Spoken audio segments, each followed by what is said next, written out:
So hi everyone, RJ Sana this side and today I'm gonna talk about new educational policy. बात करूँ यहाँ पर, मैं तो बहुत ही दुखी हूँ यार, मेरे टाइम पे ये क्यों नहीं आया. Anyway, अब आ चुका है. So कुछ relevant points यहाँ पर मैं डिस्कस करने की कोशिश करूँगी और मैं आपको बताना चाहूँगी कि बहुत ही अच्छी पॉलिसी है.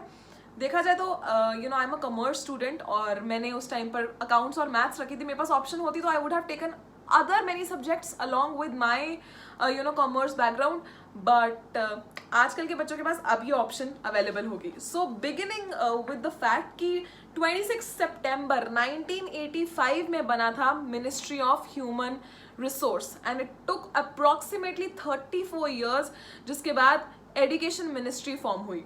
एंड देन अब की बात करूँ तो हमारी जो शिक्षा नीति है इसमें कुछ चेंजेस हुए हैं. कुछ मेन पॉइंट्स कवर करने की यहाँ पर मैं कोशिश करूंगी. सो यस, अब परीक्षा की जगह परख से आपकी असेसमेंट कंडक्ट की जाएगी, which means performance assessment, review and analysis of knowledge for holistic development, जहाँ पर सिर्फ बुकिश लैंग्वेज पर ही कॉन्सेंट्रेट नहीं किया जाएगा, आपकी होलिस्टिक डेवलपमेंट, ओवरऑल डेवलपमेंट पर ज्यादा फोकस किया जाएगा. बहुत ही अच्छी ऑप्शन. अब कोई भी भाषा आपके ऊपर इनफैक्ट थोपी नहीं जाएगी.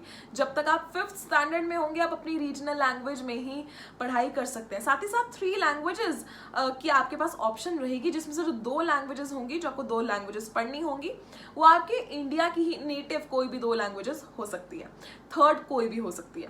इसी के साथ 10th और जो 12th के बोर्ड्स हैं वो एग्जैक्टली वैसे ही कंडक्ट किए जाएंगे, बट इस बार ऑब्जेक्टिव क्वेश्चंस पर ज्यादा फोकस किया जाएगा, which is very very very good. In fact NCERT ही आपको लगेगी जिससे आप तैयारी कर पाएंगे. जब आपने 12th कंप्लीट कर ली है, अब ग्रेजुएशन के कोर्सेज में आपको एडमिशन लेनी पड़ेगी. सो यहाँ पर UG कोर्सेज के लिए आपको मल्टीपल ऑप्शंस मिल रहे हैं. सबसे बड़ी बात, कोई भी अगर आप ऑप्शन लेते हैं, अगर आपने सपोजिटली फर्स्ट ईयर में डिसाइड कर लिया कि मैं ये पढ़ूंगा, दिल नहीं कर रहा वो पढ़ने का, and you have actually lost the track, you are not finding that study very informational for you, और आपका दिल नहीं लग रहा, तो आप उसमें से एग्जिट मार सकते हैं, पर आपका साल भी यहाँ पर वेस्ट नहीं होगा, राइट. और अगर आपका दिल करता है, you can again enter into the same stream. So आप वहीं से एंट्री करेंगे जहां से आपने वो पढ़ाई छोड़ी थी. This is called the multiple entry and exit for UG courses. अब अगर मैं एडमिशन्स की बात करूं, सो बच्चों को पहले बहुत डिफिकल्टी होती थी ये डिसाइड करने में कि इस यूनिवर्सिटी का अपना पेपर लेने का सिस्टम है, इस यूनिवर्सिटी का अपना पेपर लेने का सिस्टम है, जबकि अब हायर एजुकेशन के लिए नेशनल टेस्टिंग एजेंसी एक सिंगल एंट्रेंस एग्जाम कंडक्ट करेगी. That is it. कोई ज्यादा डिफिकल्ट कॉम्प्लेक्सिटीज नहीं. अगर मैं ग्रेजुएशन कोर्सेज की बात करूं तो सपोजिटली अगर पहले साल में आपने कोई पढ़ाई की एंड यू डिसाइड कि नहीं हो रहा, तो आपका वो साल सर्टिफिकेट कोर्स मान लिया जाएगा. 2 years पर एडवांस डिप्लोमा, 3 years पर बैचलर्स की डिग्री और 4 years बैचलर्स विद रिसर्च. सो कुछ भी टाइम वेस्ट नहीं हुआ यहाँ. साथ ही साथ all the graduation courses will have majors and minors. Example देती हूँ आपको.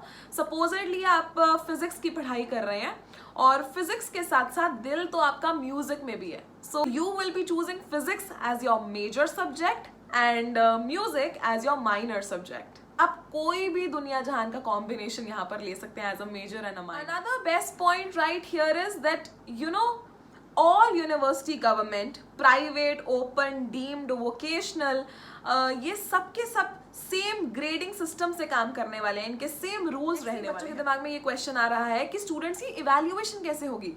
3 पॉइंट्स हैं इसके अंदर: self assessment, peer assessment and teacher assessment. जब तक आप 12th अपनी कंप्लीट करेंगे, NEP के तहत एक मेजर फोकस रहेगा कि जब तक आपकी 12th कंप्लीट होती है, आप में एटलीस्ट एक कोर्स स्किल्स जरूर आए. That is what I was talking about कि स्किल्स नहीं होते बच्चों में. सो यहाँ पर मेन फोकस आपके स्किल को बढ़ावा देने का होगा, which is very good.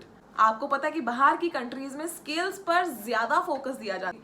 That will now be happening in India as well. So according to me, I give thumbs up to this NEP, और मुझे लगता है कि इससे जो बच्चे हैं उनमें बेटर ग्रोथ होगी. होता ऐसा था कि फिजिक्स और केमिस्ट्री अगर 2 सब्जेक्ट्स हैं, दोनों ही डिफिकल्ट सब्जेक्ट्स हैं. It was quite difficult for people to focus on both the difficult subjects. Now if you really want to take physics, आप फिजिक्स लीजिए, केमिस्ट्री को एलिमिनेट करके कुछ अपने लिए ईजियर सब्जेक्ट्स पर भी आप फोकस कर सकते हैं, वो ले सकते हैं.